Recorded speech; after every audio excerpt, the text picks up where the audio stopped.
Selamat pagi anak-anakku. Siapkan alat tulismu dan isi presensi terlebih dahulu sebelum kalian mengikuti mata pelajaran prakarya pagi ini. Ya, mari Ibu mulai. Anak-anakku, pagi ini kita mempelajari tentang kerajinan bahan limbah lunak. Kalau minggu-minggu lalu kita mempelajari tentang pengolahan, hari ini kita mempelajari tentang kerajinan. Kerajinan bahan limbah lunak. A. Apa pengertian kerajinan bahan limbah lunak?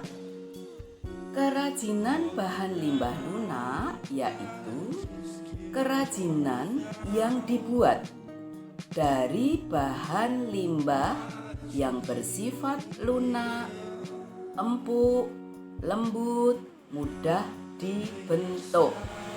Nah, apa saja yang termasuk limbah lunak? Contohnya ada kertas, kulit jagung, plastik, kain perca, dan lain-lain. Itu tadi pengertian bahan limbah lunak. Dan yang B, kita pelajari tentang prinsip kerajinan bahan limbah lunak. Limbah dapat dikelompokkan menjadi 3 bagian. Apa saja? 1.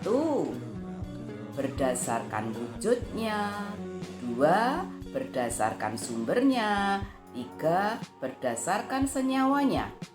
Mari kita pelajari satu persatu. Apa yang termasuk berdasarkan wujud? Berdasarkan wujud meliputi A. Limbah gas. Apa saja limbah gas? Ada karbon dioksida atau CO2, karbon monoksida atau CO, HCl, NO2, dan SO2. Dan yang B adalah limbah cair. Apa saja yang termasuk limbah cair? Ada air cucian, air hujan, air sabun, minyak, dan lain-lain. Dan yang C adalah limbah padat. Limbah padat meliputi plastik, botol, kertas, kardus, dan lain-lain. Nah, itu tadi limbah berdasarkan wujud. Dan yang kedua adalah berdasarkan sumber. Apa saja? Ada 4, yaitu A. Limbah pertanian. Limbah ini didapat dari kegiatan pertanian. Ada jerami, ada sekam, dan lain-lain. Kemudian ada limbah industri. Ini dari hasil pembuangan industri. Mungkin ada pewarna, kemudian ada cat, dan sebagainya.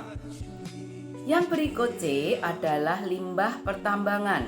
Ini pun didapat dari kegiatan pertambangan. Dan yang D adalah limbah domestik. Limbah domestik berasal dari limbah rumah tangga, restoran, pasar, dan lain-lain. Silahkan kalian mencari limbah apa saja yang didapat dari rumah tangga, restoran, ataupun pasar. Tentu kamu akan bisa menjawab, misalnya dari sayuran, dari kulit, dan sebagainya. Yang ketiga adalah berdasarkan senyawa. Berdasarkan senyawa ini ada 2, yaitu limbah organik dan limbah anorganik. Sudah paham?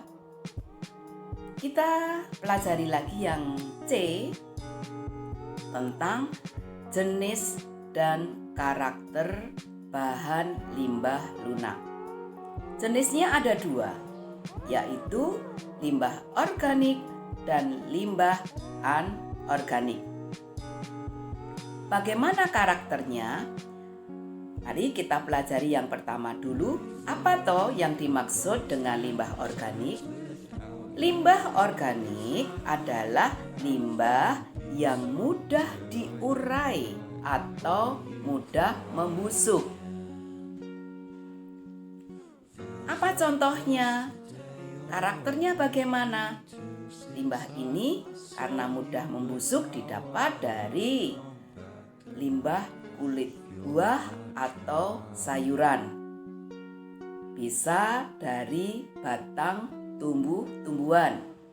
Bisa dari daun-daun, kertas, jerami, dan lain-lain. Dan yang kedua adalah limbah anorganik. Limbah anorganik yaitu jenis limbah yang sulit diurai atau tidak bisa membusuk.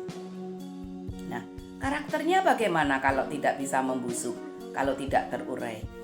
Ini akan membahayakan kalau kita tidak mengurangi pemakaiannya. Nah, apa saja yang termasuk di dalam limbah anorganik?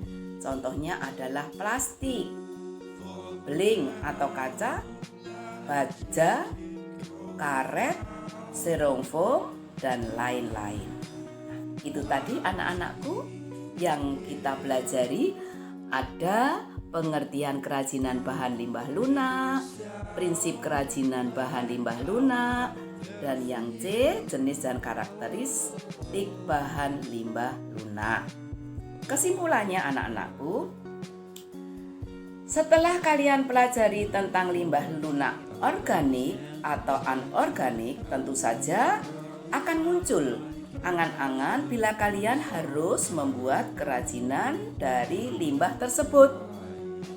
Maka silahkan kalian lebih banyak mencari contoh-contoh kerajinan yang terbuat dari limbah organik atau anorganik yang ada di sekitarmu, sehingga kalian bisa berperan serta dalam mengurangi limbah untuk dijadikan karya kerajinan yang bermanfaat. Itu kesimpulan dari Ibu. Dan apa yang terakhir dari pertemuan hari ini? Ada tugas dari Ibu untuk kalian. Tugasmu, kalian karena belum mendapatkan buku paket, buka link untuk mendapatkan materi prakarya kerajinan. Linknya sudah dikirim dari Wali Kelasbook, bukan? Atau kalau ada yang mempunyai paket, buka paket semester 2, prakarya semester 2 halaman 5 sampai 10. Selain itu, tugasmu mempersiapkan belajar. Karena minggu depan kalian akan ada tes ulangan tengah semester. Dari prakarya, bahannya kamu cukup mempelajari tentang pengolahan di semester 2. Itu tugas Ibu yang terakhir. Sekian perjumpaan pagi ini. Terima kasih, selamat belajar.